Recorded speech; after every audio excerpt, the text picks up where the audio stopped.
Welcome to the Legacy Lifestyle Podcast. I'm here with my lovely wife, Jesse. How you doing today, Jesse? Doing well. Are you living your legacy lifestyle? Trying. Trying. That's an honest answer. That's an honest answer. It's like, I've just been noticing, did we make out ultra hard? Your glasses are Oh my goodness. Over. You're trying to make me blush? Just kidding. Way to start the podcast there. No. That is part of our legacy lifestyle. Goodness. What? Good makeout sessions. Well, that's for a future episode, but I don't think the viewers want to envision that. But anyway, that's a tricky start. We just worked out. You're catching me totally off guard right now. I know. We just came from the gym, and I thought this is not. I was just going to say so. Where we're going today is we're going to talk about, we've been building on this series that really it's kind of the core to what we think is the legacy lifestyle, and that's intentional living. How do we go about doing that? And so we've talked about things like your ideal week, getting away from the whirlwind, rule of life was another one. So it's these things of like taking an inventory of your life, because legacy only comes through intentionality. Sure. We had an episode called Surviving versus Thriving, where we know that we're pretty good as human beings at surviving. We're wired for survival, but thriving happens at a different level, and it's this level of intentionality. And so as you and I were just talking about it, we were kind of thinking about how this book, Atomic Habits, that, we went through a couple years ago, and it's pretty popular to, a New York Times bestseller and all that good stuff. And I think it was like the #1 book sold this year. Yeah. It's been very to popular. Give to grads. Oh yeah. That's a great idea. I saw it as a grad gift. Yeah. Throughout Target this year. So yeah, absolutely. And it's been out for a few years. Yeah. A few years. It was kind of like, really? Yeah. But I'm like, it's an amazing book. We actually gave it away for some of our graduates here at Grace, I thought. I don't think we did. One year. Not that book. I don't think so. There was another book that we did, The Last Arrow. Oh. That'd be a really good book to go through. But for the legacy lifestyle, that's really good. But no, it's definitely been a book though that we've recommended and stuff. And so as I was just sitting here thinking about it, habits in his book. Hey, here's the deal. We're not going to go through and summarize the whole book, but there were some key concepts that Jesse and I talked about that we just thought would be beneficial. And so, he talks about a habit is a behavior that is performed regularly and automatically. So Jesse, what habits do I have, or do I have any bad habits? Yes, playing with your hair. Oh, okay. Yeah. I view that as that's a bad habit. Why? Well, only because I can hear it. Like when we're watching movies, it's like the weirdest. You like to click it or something. I don't know. Yeah, the sound that it makes. Yeah. I don't know. I've done that since I was a kid. Just sit there, relax, watch TV. It bugged my mom. Yeah, but your mom does it. I know. That's what I mean. It's kind of hypocritical, isn't it? Right? Your mom plays with her hair. Way to go, and Marlene.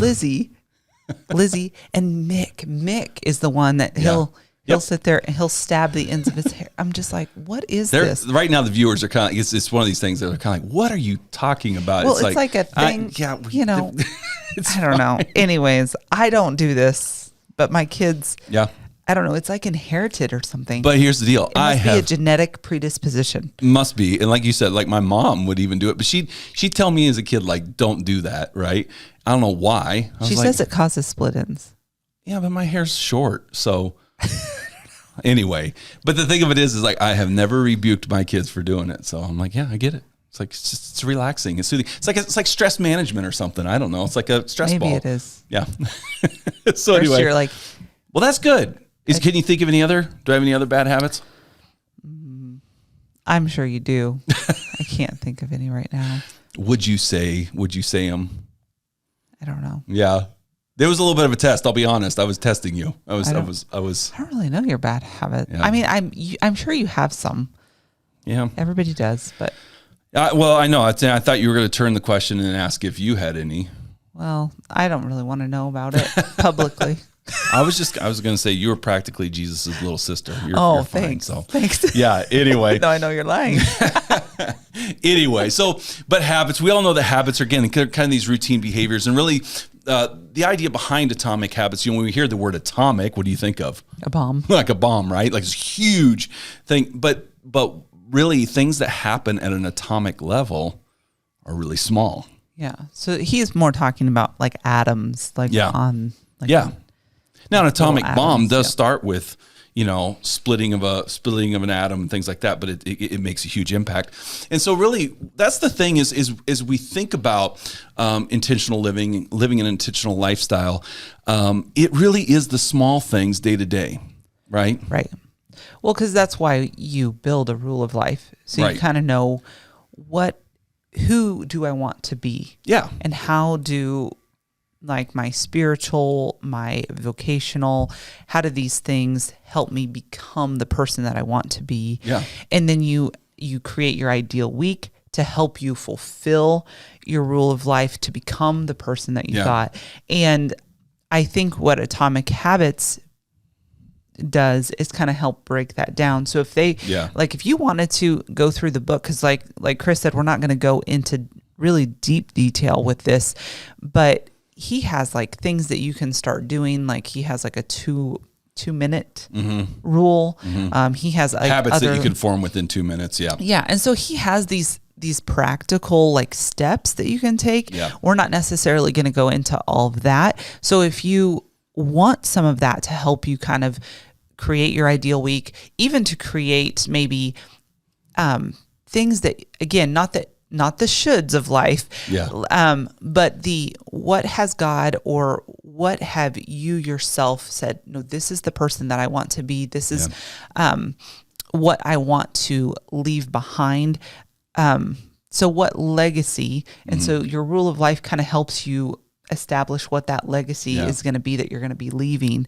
And then all of these things kind of just help you get there. Yeah. And so, and they're small. They're small changes. And that's the thing, like the rule of life, the ideal week, what it is like, here's the deal. Like whether it's a financial goal, a physical goal, we all know that, like, let's just say you want a 3 to 6 month emergency fund. Okay. Well, 1 week of work is not going to get you there. Right. I don't know. Maybe there's like a miracle that could happen. Well, barring a miracle. So far I haven't experienced that. Okay. But let's be a little practical here. Yes. Believe in miracles. However, if you're sitting around waiting for miracles, you're probably not going to live a legacy lifestyle. True. You know, not that you can't believe in them, but don't be, that's wishful thinking, right? Yeah. You know, Santa Claus isn't stuck upside down in your chimney. That's not going to happen. Right. Okay. Anyway.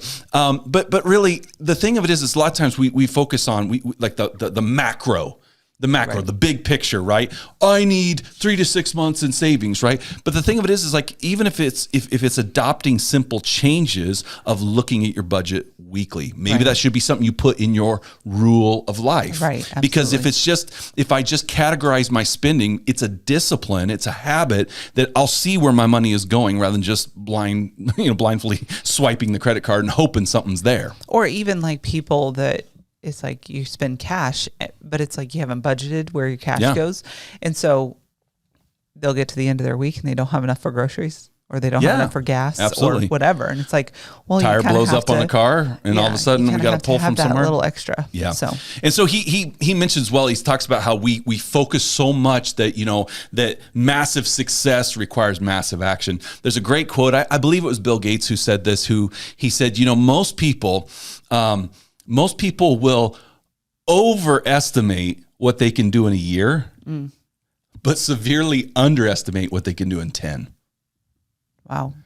I'm like, that's probably true. Absolutely. I mean, because I can see like areas like you're talking about bad habits, and I would say some of my bad habits, I would say, have kind of resulted in me not achieving maybe the things that I could have achieved in 10 years. Yeah. I think that those things, just not recognizing them. Absolutely. And, and we're so wired for it. We're so marketed to about it. If you think about just, look at the infomercials and look at, the different things that are on there. You can have this, get these results, or, ways to build wealth, or to build, get better health. I mean, all of the workout programs, and you and I have done, and there's some great workout programs out there, but they promise this success and get your body in 60 days or get whatever in 90 days. It's like that I mean, you can make substantial changes Absolutely. in 90 days. Absolutely. Right. But here's the thing. A lot of times what they don't tell you in those infomercials is a lot of those people who, go through a 90-day transformation, those are people that were probably like college athletes and then were couch potatoes for years. And there's some muscle memory and they kind of like cut out the bad stuff. And like 90 days later, it's like they regained kind of their, college body or whatever, And some are a little bit better at, some people are just better at what am I trying to say? Yeah, just leaning out. Yeah. No, I'm saying like being very focused. Oh yeah. Like other people, I would say it might be the difference between a nerd and a free spirit. Okay. Honestly. Using some Dave Ramsey language there. Yeah. Because I feel like sometimes some people are very, very focused and they can just zero in on something. Yeah. And they can just focus on that one thing. Yeah. For those 60, 90 days, whatever it is. And so they can make those really, really aggressive results. Yeah. I'm one that it's like, I can focus for maybe 30. Right. Then I start getting distracted. So that's where it's like, I think Atomic Habits helps because it's not this massive movement. It's the tiny improvements. Well, and even that, I'm just thinking about, I could tell people that I've lost like 300 pounds. But in reality, it's been the same 30 pounds for 10 years, And so that's the thing is like what you talked about. Maybe we could focus like intentionally for a time, but what we want to do and what we want to focus on is that really these are lifestyle changes. Right. And whether you're building muscle, whether you're building your budget, these little changes over time. So we're talking about putting these habits in. And so I want to talk just briefly here. He talks about three layers of behavior changes. Mm-hmm. And the first layer he talks about is changing your outcomes. I would argue that most people operate here. We don't like where we're at. Sure. We don't like what we have in our life. And there's a great, quote that says, you are perfectly designed for, the system of your life is perfectly designed for what you have right now. Yeah. So I mean, if you're in debt, the system you're running on is perfectly designed for that.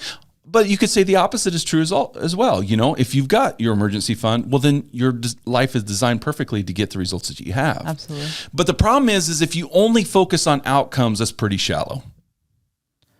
It's pretty shallow to just think about outcomes. Yeah. Because then we rely on motivation. Then we rely on, and motivation comes and goes. And it's kind of like what you and Matthew were talking about with. They might not know who Matthew is, but. I thought you were going to show that. No, actually, it's up in a future episode. So okay. Well, anyway. When you guys were discussing just rhythms of rest and stuff like that, it's sorry. It's gone. I railroaded you there. Anyways. I'm sorry.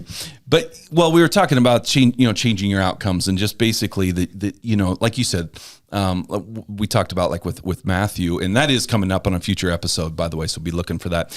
But just the idea that you need these structures and routines and these rhythms, and because those are the things that our life runs on. Right. And you have these rhythms, whether you know it, or I know, not. it came back to me. Okay. So just about results oriented and how the busyness can be a virtue that we wear as a badge as Americans and just as people in general. I don't know if it's just an American problem or if it's just a people problem.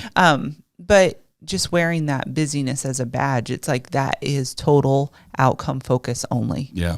And it's like, unfortunately, I feel like you miss out on the relational part of life when it's just about the outcomes. Yeah. Absolutely. And so the thing of it is like, so that's that layer. And I would say most people, they're just not happy with where they're at. So, I got to change something. The problem of that is that you mostly rely on motivation. Right. You mostly rely on some sort of inspiration.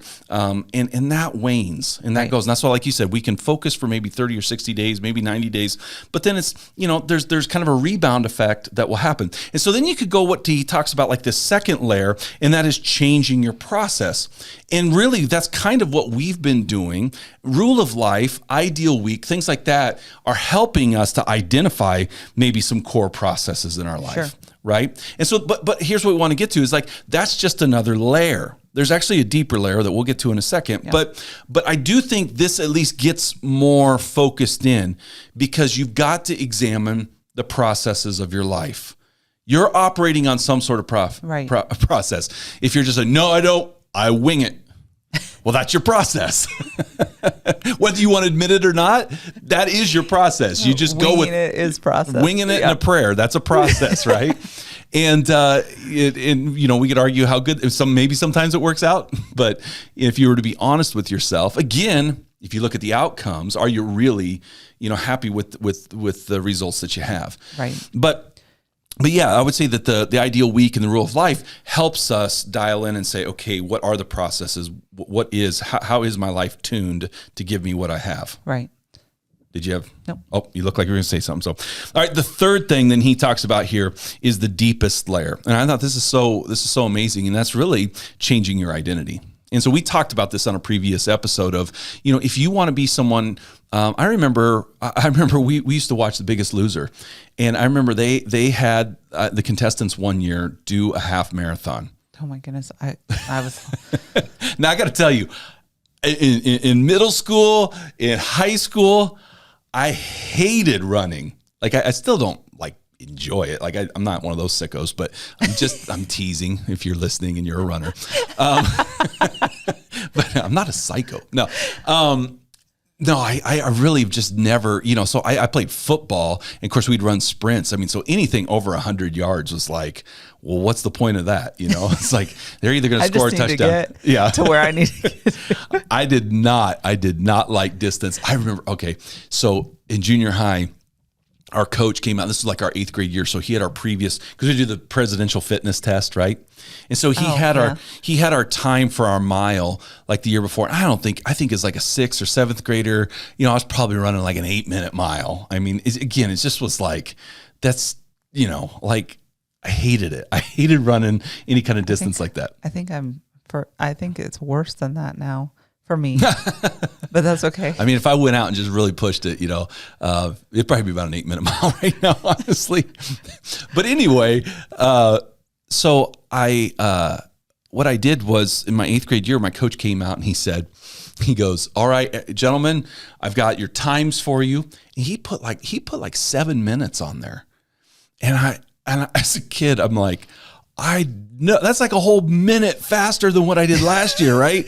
Like, no way is this going to happen. Do you need a paper bag? Oh, yeah, before the race, right?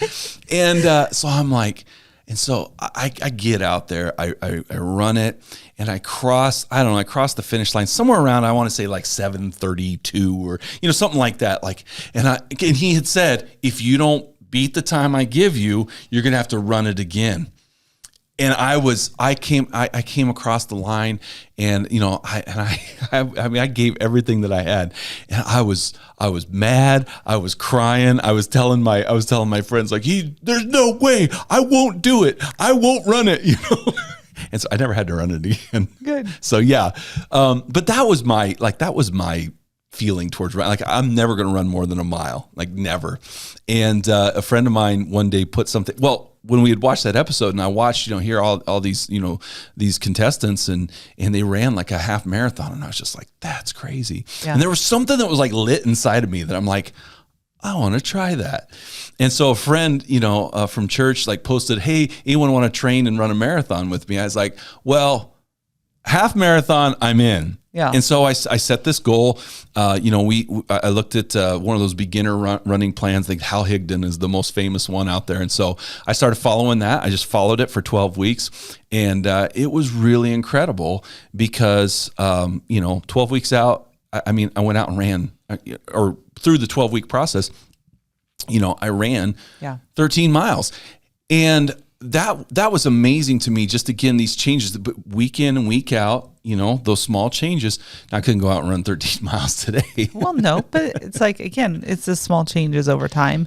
But your identity piece, in some ways, it's like during that season, did you have to view yourself as a runner? So that's the thing. I can definitely relate to, even now, it feels awkward to say I'm a runner.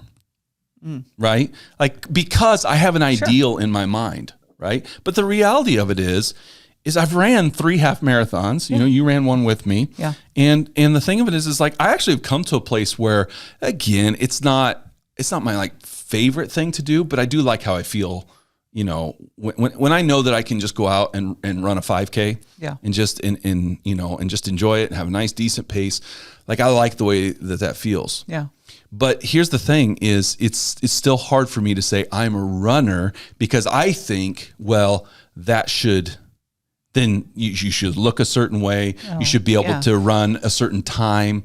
And I'm not the fastest person, but I guess the thing for me is I just want to encourage anybody out there. Listen, if you really think about it, what does a runner do? Run. They run, right? Well, I know we said that in a previous episode, but it's this idea of identity. And when you really believe something about yourself, you know, and for us, you know, think about this, like, faith is so important to us because we go to scripture and we understand like things like being a new creation in Christ.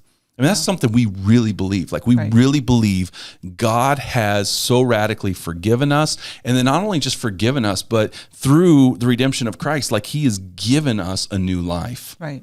And so when I think about identity, and it's amazing to me because I don't know what, you know, James Clear, you know, he's the guy who wrote Atomic Habits. I don't know what his faith walk is or if he even has one. But to me, when he taps into this thing of identity, for me, it's tapping into a spiritual truth that I believe has existed since the beginning of time. Yeah. You know, even going back to Genesis, where God creates man with a purpose and for a purpose, and made in the image of God. And so for me, it's my faith journey is really about discovering who has God created me to be. Right. You know, and so everything should flow from identity. The problem is when we're outcome based, it's kind of what you were talking about a little bit earlier. When you're outcome based, identity becomes about what you do. Right. When you're identity based, things come out of who you are. Right. Which is the way you should live your life. Absolutely. You know, so it's like with those 3 layers, process or outcomes, process, identity. Yeah. It's like, I like the way that he presents like ways to, like, he calls it the 4 laws of behavior change, built on these certain habits. And so it's make your habits obvious, attractive, easy, and satisfying. Yeah, those four things. Yeah. Right. And so again, when you think about that, when you think about things like, first, like make it obvious, right? He says, you know, there's cues that spark habits become so common they're essentially invisible. Our responses to these cues are so deeply encoded that it may feel like the urge to act comes from nowhere. Therefore, the process of behavior change begins with awareness. And I just kind of wrote, you know, here, like, so again, kind of this awareness. Who are you really? You know, being honest with yourself. Who are you really? Right. And it's okay to, like, you know, if you're making things obvious. Here he says this: habits are easier to start if you have implementation intention. Okay.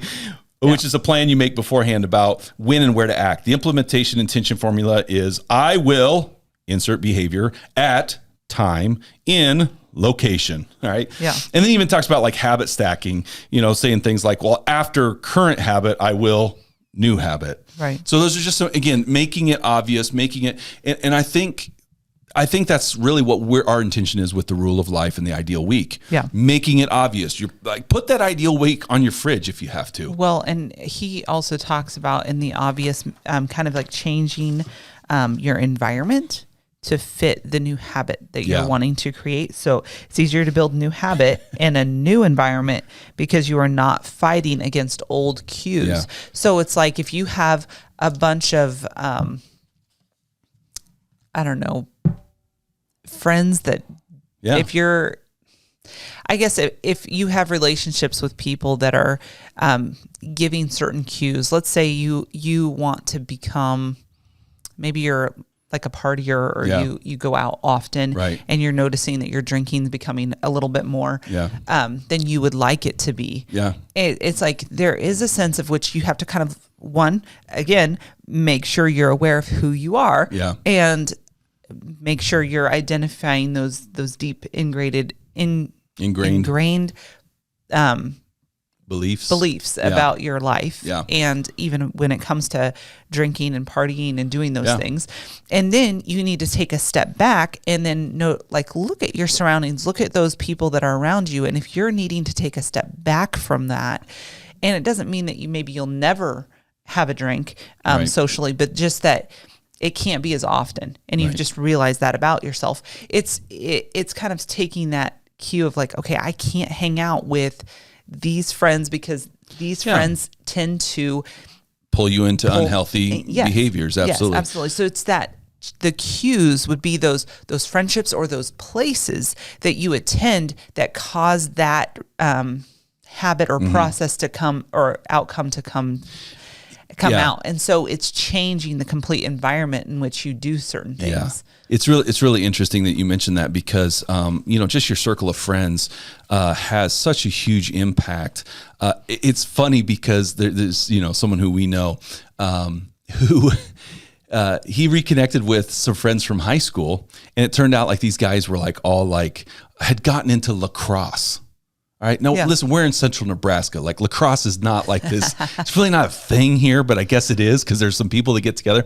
But I've seen this with multiple things. Like it could be disc golf. I know I have another friend who, we're into disc golf, but like we play it as a family. We're not like tournament. What's interesting is there are whole communities within that. And so this friend of mine, like he gets into lacrosse because of other friends, and all of a sudden it's like that just becomes his Saturday thing or whatever it was, But and all of a sudden he's buying the gear, and it's really amazing how again those environments, those friendships pull us into certain things. Now we have to recognize, like you were saying, if it's a party culture, if people are pulling us into those things, and that's not who we are or who we want to be, then you really have to assess that. And so, but gyms are another great example. Like, you get into a fitness community or you get to people where you start doing group exercise, like there's something about that really connects you and bonds you and helps you. Yeah. It helps you transform some things. So we're going to buzz through these next couple of things. Or did you have something else? Nope.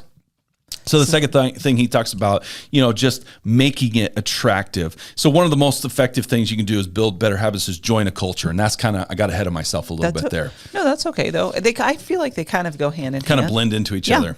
So you want to make it attractive. And there's something that's intimidating, especially if you go to a gym, but it's funny because CrossFit has been accused at different times of being a cult. But I think it's, I've worked out with some friends at different times, did some CrossFit workouts. I really appreciate that. Again, the friend of mine who I ran and did the half marathon with, there's something about it really does create community. And I think that's a good thing. And whether it's things like disc golf or, it could be a crocheting club. I've heard of those too. But the thing of it is like that really does make it attractive when you know the community that you're going into. The third law then is make it easy. Right? He talks about really learning to practice. It's okay to practice. Yeah. Well, and I think honestly, it's like most of life is practice. Yeah. You don't just become good with your finances without practicing good behaviors with your money. You don't become a good bike rider, I just think about kids. Yeah. It just made me think, I'm just thinking back. It's like, we were so excited when either of our kids just pulled themselves up on something, because that is the first sign that walking is right behind. Yeah. And so just that constant practicing, if you will, of pulling themselves up, and then they'd sit down and then they'd pull themselves up. And because it was a new thing that they were learning and they were engaging with in life. And I think kids are kind of fascinating to me because when they're so young, they're learning so quickly. Yeah. But it is that practice to become what they're eventually going to do. Yeah. And so they're going to be a walker. And so they're practicing all the steps that are eventually going to get them to that place of walking and eventually running. And so there's just things that we have to do just in our everyday life, whatever it is. I like organization and stuff like that. They talk about like only taking like 5 to 10 minutes and focusing on one area every evening, one area, that's really hard for me. Yeah. But they say that if you'll just focus 10, maybe 20 minutes, if it's like a bigger project, and just focus in for those 10 to 20 minutes.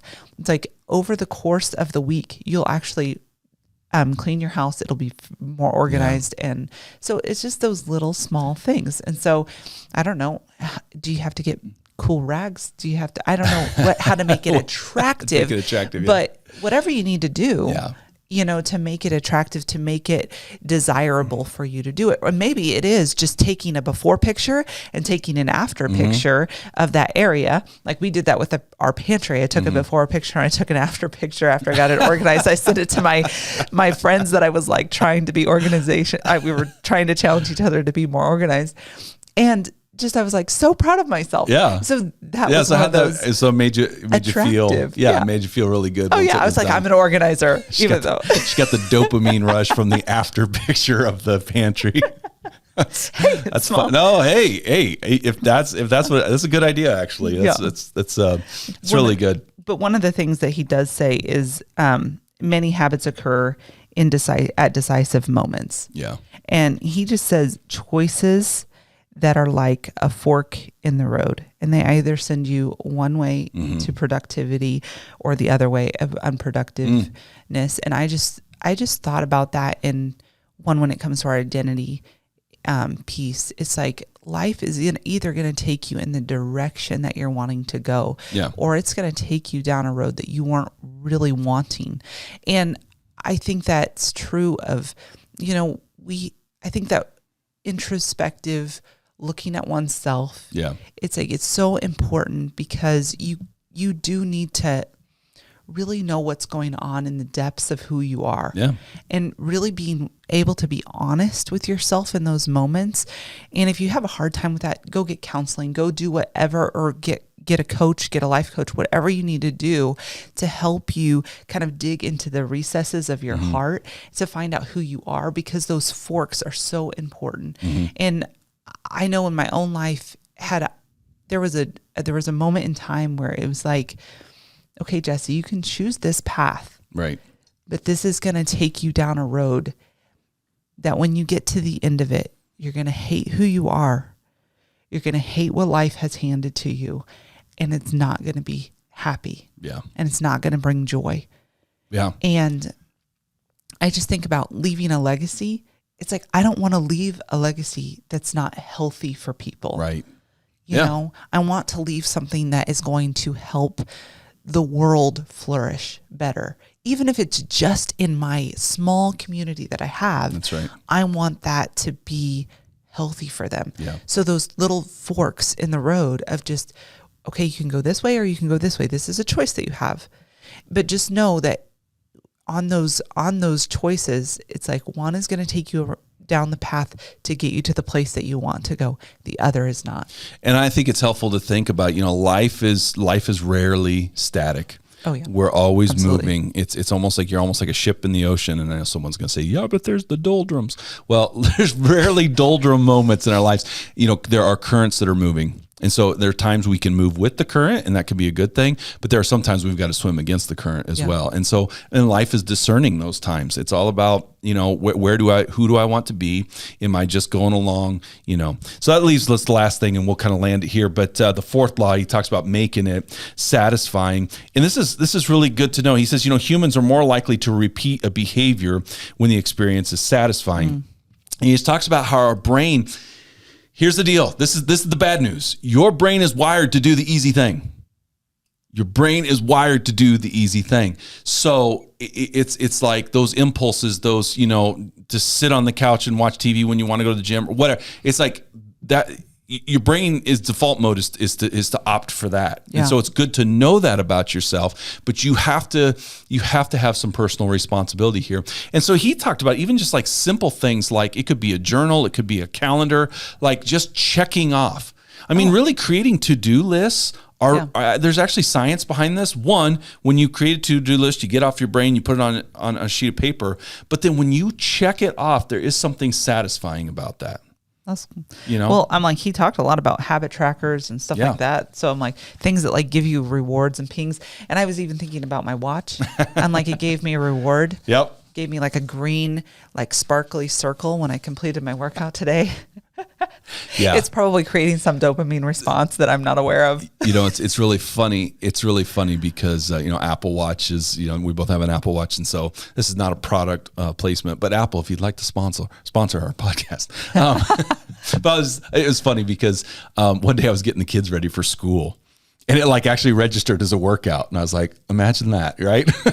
It's like, how hard were you working? I don't know, but it was crazy. I was like, look down at my activities. I was like, man, all I would do was I was running around a lot, I guess. But But anyway, well, hopefully that helps you out. Again, our purpose was not to dissect the whole book or anything like that, but there were just some similar concepts and stuff that we just thought would be beneficial. So, well, and one last thing I want to leave them with is this.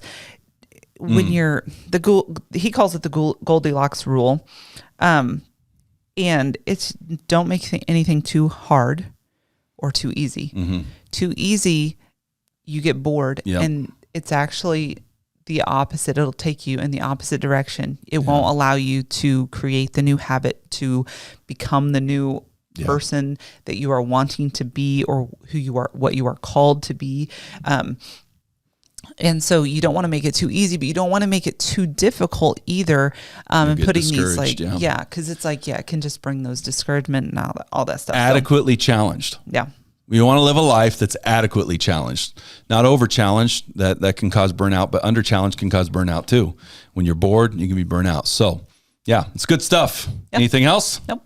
All right. Well, hey, thanks once again for tuning in, whether you're watching us on YouTube or whether you're listening either on Apple Podcasts or Spotify. Hey, we would love it if you would like, subscribe, share, leave us a review. 5 stars, of course. We like those stars. So anyway, thanks again for tuning in. And hey, check out the website, legacylifestyle.life. You can email me at Kris, Kris, at legacylifestyle.life if you've got questions or maybe you want to hear about something, a different topic or any of that good stuff. So thanks again for tuning in and we'll see you next time.